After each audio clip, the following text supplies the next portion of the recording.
আজকে চিংড়ি মাছের চপ বানাবো। আলুটা সেদ্ধ করে ভালো করে স্ম্যাশ করে নিয়েছি। কড়াই সাদা তেল দিয়েছি, তেল গরম হয়ে গেছে।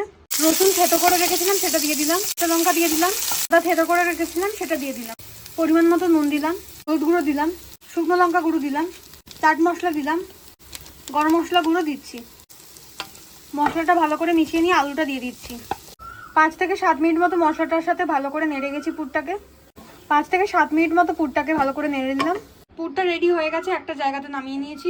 ছোট কাপের 1.5 কাপ মতো বেসন নিয়েছি, পরিমাণ মতো নুন দিলাম, 1 চিমটে খাওয়া সোডা দিলাম, জল দিয়ে ব্যাটারটাকে গুলে নিচ্ছি। ব্যাটারটাকে ভালো মতো গুলে নিয়েছি। একটা চিংড়ি মাছ নিলাম, এবার আলু সেদ্ধটাকে ভালো মতো ওর সাথে মিশিয়ে নিচ্ছি, ভালো মতো কভার করে নিচ্ছি চিংড়ি মাছটাকে। চিংড়ি মাছগুলোকে আলুর সাথে এইভাবে ভালো করে ঢেকে নিয়েছি, ব্যাটারটার সাথে ভালো করে কভার করে নিচ্ছি। এইভাবে কড়া এরমভাবে একটা একটা করে দিয়ে দিয়েছি। সবগুলো গোল্ডেন ব্রাউন হয়ে গেছে, তারপর এক এক করে তুলে নেব। আজকে রান্না রেডি, চিংড়ির চপ। রান্নাটা ভালো লাগলে লাইক শেয়ার কমেন্ট করবেন।